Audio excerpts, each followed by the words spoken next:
Keir Starmer appears poised to defy Donald Trump on the future of the Chagos Islands, as Downing Street signals the Prime Minister's determination to finalize a deal with Mauritius, despite strong opposition from Washington.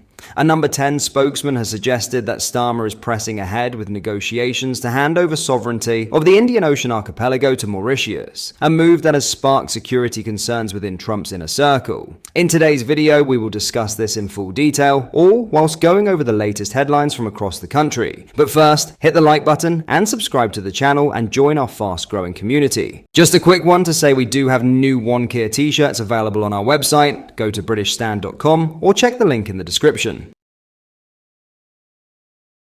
Allies of the 47th president fear that transferring control of the islands could have significant geopolitical ramifications, particularly given the growing influence of China and Iran in the region. The Chagos Islands, home to the strategically vital UK-US military base on Diego Garcia, serve as a crucial hub for Western military operations in the Indian Ocean. Washington insiders warn that ceding the territory to Mauritius could provide Beijing and Tehran with an opportunity to extend their reach in the region, potentially undermining US and allied security interests. Despite these concerns, Starmer appears undeterred. While negotiations had been delayed until after Trump's inauguration, the British Prime Minister now seems intent on moving forward with an agreement. Following a conversation between Starmer and Mauritian Prime Minister Navin Ramgoolam this afternoon, a Downing Street spokesman reiterated the UK's commitment to securing a deal. The spokesman stated, "The leaders began by reflecting on their first months in office and discussed the strong relationship between the UK and Mauritius, which they looked forward to expanding. The Prime Minister underlined the need for a deal to secure the military base on Diego Garcia that ensures strong protections, including from malign influence, and that will allow the base to continue to operate." Both leaders reiterated their commitment to a deal, and they looked forward to speaking again soon.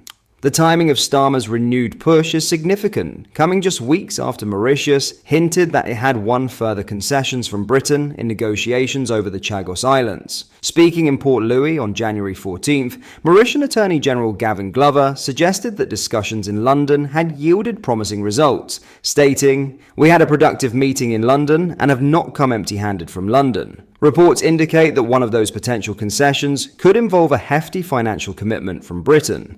Starmer's government is believed to be considering an annual payment of £90 million to retain access to the Diego Garcia military base, a sum that would amount to £9 billion over the proposed 100-year lease period. Mauritian Prime Minister Ramgoolam has reportedly pushed for a more lucrative arrangement, arguing that the initial draft deal would not produce the benefits that the nation could expect. His government is believed to be seeking increased financial compensation and guarantees of economic benefits as part of the sovereignty transfer agreement. Trump allies raised security alarms, despite Starmer's assurances that the agreement would safeguard UK and US interests. The wording of the Downing Street statement has done little to quell concerns in Washington. Notably, the statement's reference to malign influence appears to echo warnings from Trump's administration regarding China's growing presence in the Indian Ocean. In a pointed statement following a call with UK Foreign Secretary David Lammy, Trump's Secretary of State Marco Rubio explicitly criticized the deal, warning of its potential consequences. The former Florida senator stated, "This agreement is concerning as it would provide an opportunity for Communist China to gain valuable intelligence on our naval support facility in Mauritius. This poses a serious threat to our national security interests in the Indian Ocean and threatens critical US military posture in the region."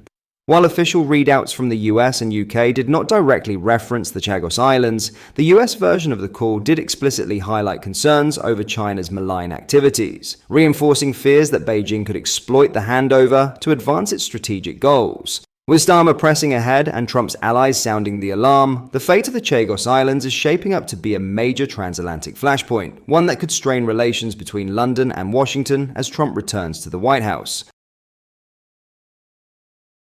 In other news, Reform UK leader Nigel Farage has launched a pointed attack at former Prime Minister Boris Johnson as he gave a poignant speech to mark the 5th anniversary of Brexit. Speaking to party supporters in northwest Essex, the constituency of current Tory leader Kemi Badenoch, Farage claimed that the UK leaving the European Union was the greatest constitutional victory for the country in centuries. However, Farage took aim at Johnson and told the audience that it was a case of game playing for the former Conservative Premier at the time of Brexit. Farage said, 5 years ago, I was getting ready to go to Parliament Square, where Richard Tice and I had organised the big rally, and about 100,000 people turned up. The joy in the crowd was incredible. We had achieved something remarkable. It was the greatest constitutional victory against the establishment seen for many centuries in Britain. And yet, where was Boris Johnson? Criticising Johnson, Farage fumed. He was in 10 Downing Street rather pathetically banging a gong. Do you remember the faces of Michael Gove and Boris Johnson the morning after the referendum? They looked in total shock.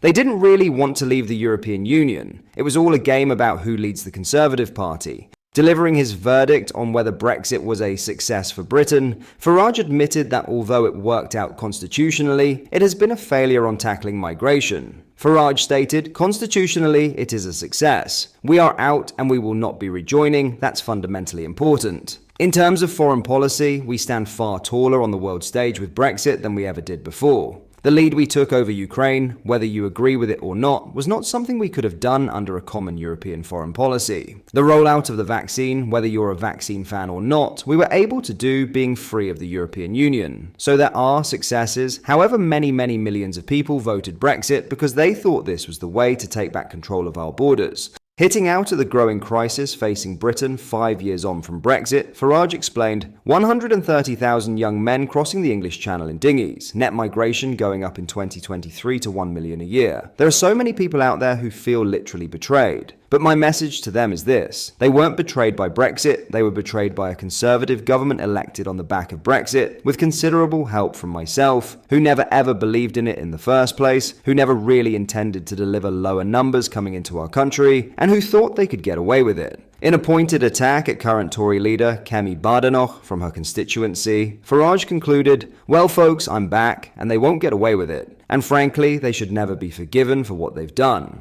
Isn't it great here in northwest Essex? And I checked the numbers just before coming onto the stage. We now in this constituency alone have 490 paid up members and 460 registered supporters. That in northwest Essex alone. And I tell you what folks, I think we can build on these numbers. There is momentum behind this party, there is optimism and energy behind this party, and we know what we stand for: family, community and country. Lastly, King Charles looks set to star in a feature-length documentary on Amazon Prime, with filming already underway at Dumfries House in Scotland. The film aims to show, not tell viewers how to transform people, places, and ultimately the planet, palace sources have claimed. It marks a significant departure from traditional royal documentaries, which have typically been produced by British broadcasters like the BBC and ITV. A source told The Times, "More than any other documentary he has done before, the aim seems to be to tell the world what the king stands for and what he is all about." The palace confirmed the king is greatly looking forward to seeing how the harmony concept can be communicated to a new and international audience using some of the best creative talents in TV. What are your thoughts on what we discussed in today's video? Let me know down in the comment section below. If you've not yet already, make sure you do drop a like on this video and subscribe to the channel for more British content. Thank you, take care, goodbye.